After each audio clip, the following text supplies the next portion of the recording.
ఎప్పుడు ఒకేలా తింటే ఏం బాగుంటుంది.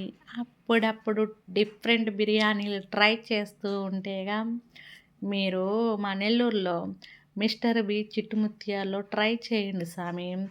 అదిరిపోతుల్లా. ఈరోజైతే మనము గోంగూర చిట్టి ముత్యాలు ఫ్రై చెప్పామండి. ఎంత కమ్మంగా ఉంటుందంటే నోట్లో అలా వేసి ఇలా కరిగిపోతుందిగా. ఇప్పుడైతే మన ప్లేట్ అయితే ముందుకొచ్చేసిందండోయ్. మన బిర్యానీ ఏది నోట్లో నీళ్ళు లబలబ లబలబ ఆడిపోతూ ఉన్నాయిగా. తీస్తున్నా చూడండి స్వామి, ఎంత వేడి వేడిగా వచ్చేసింది. అదేందో కానీ నేను ఎప్పుడు మిస్టర్ బీలో బిర్యానీ పెట్టినా వేడి వేడిగా తెస్తారు ఎందుకో కానీ. ఏమో మరి వాళ్ళు రెగ్యులర్ కస్టమర్ నన్ను బాగా గుర్తుపెట్టుకున్నట్టున్నారు నన్ను. అందుకోసంగా ఫ్రై పీస్ బిర్యానీ పెట్టానండి గోంగూరతో. చికెన్ ముక్కలు చూడండి కర్రీలాగా వచ్చినాయిగా. ఇప్పుడైతే 2-3 రకాల కూరలతో వచ్చినాయిలే. ముందుగా వంకాయ పులుసు వేద్దాం. బేసిక్గా నాకు ఒకటి అర్థం కాదు, బిర్యానీలోకి వంకాయ పులుసు ఎందుకు పంపిస్తారు? ఆ వంకాయ పులుసు చూసినామంటే ఇంతవరకు ఎప్పుడు ట్రై చేయలే నేను బేసిక్గా ఏంటంటే బిర్యానీలోకి ఏమీ కలుపుకొని తిన్నాం. అలా ఎత్తి ఇలా నోట్లో పెట్టుకుంటాం. ఆ ఫీల్ ఎలా ఉంటుందంటే నవనాడులు నాట్యం ఆడినట్టుంటుంది బిర్యానీ. అది ఇది వేసి కలిపినామంటే దాని రుచి పోతుందని నా ఫీలింగ్. మీకు అర్థమైందా? బిర్యానీ లవర్సేగా. ఇంకపోతే ఇన్ని అమ్మిడి పెట్టుకొని మనం చూస్తూ ఉండగలుగుతామా? ఒక పక్క చికెన్ ఫ్రై, ఇంకో పక్కన గోంగూర, అటు పక్కన వంకాయ. ఆ వంకాయ మనం ఎప్పుడు తిని ఎరుగుదమా? ఇప్పుడైతే మన కంచం తీసుకొండ్రా. కంచం ఎక్కడా? ఇదిగోను స్వామి మన గోంగూర చిట్టి ముత్యాల బిర్యానీ. అబ్బా, ఆ పేరే ఎంత బాగుంది. చిట్టి ముత్యాలు అదేనండి. బేసిక్గా జూనియర్ కుప్పన్న గారు చిట్టి ముత్యాలు పెట్టారు. చెప్పా పెట్టకుండా ఎత్తి పడేశాడు. అప్పటి నుంచి నా గుండెలో రాయి గుచ్చుకున్నట్టు అనిపించింది. మళ్ళీ నెల్లూరంతా జల్లెడ పెట్టినాక మిస్టర్ బి దొరికింది నాకు.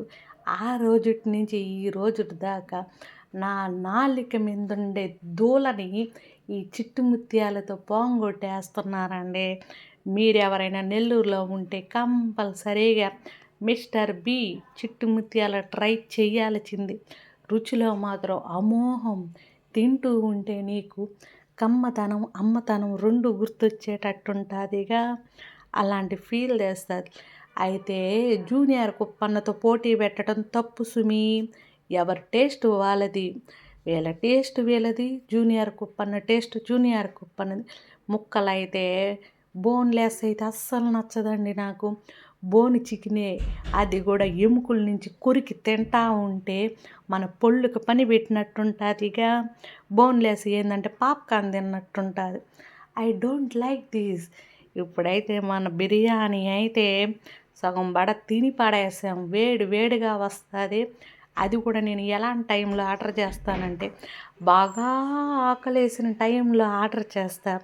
ఆ టైంలో ఆర్డర్ చేసినామంటే కూసంత మనం తినే భోజనం ఎలాగంటే పిట్ట భోజనం. కడుపు తినాలంటుంది, కళ్ళు వద్దంటుంది. అలాంటిది మనది. అందుకోసంగా ఇప్పుడైతే గోంగూరతో గోంగూర బిర్యానీకి గోంగూర కలిపితే ఏం టేస్ట్ ఉంటుంది? మస్తు టేస్ట్ ఉంటుంది. మీరు ట్రై చేస్తేగా దాన్ని కలిపి ముక్క పెట్టి ఆనియన్ పెట్టి అలా నోట్లో పెట్టామనుకో, అబ్బా ఏముందిరా స్వామి అన్నట్టుంటుంది టేస్ట్ తింటే కదా తెలుస్తుంది.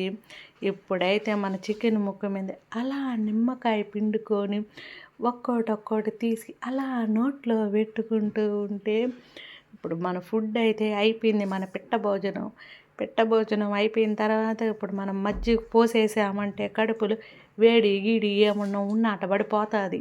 అందుకోసం మీరు ఎప్పుడైనా మా నెల్లూరులో చిట్టి ముత్యాలు ట్రై చేయండి. మంచి వీడియోతో మళ్ళీ వస్తా స్వామి.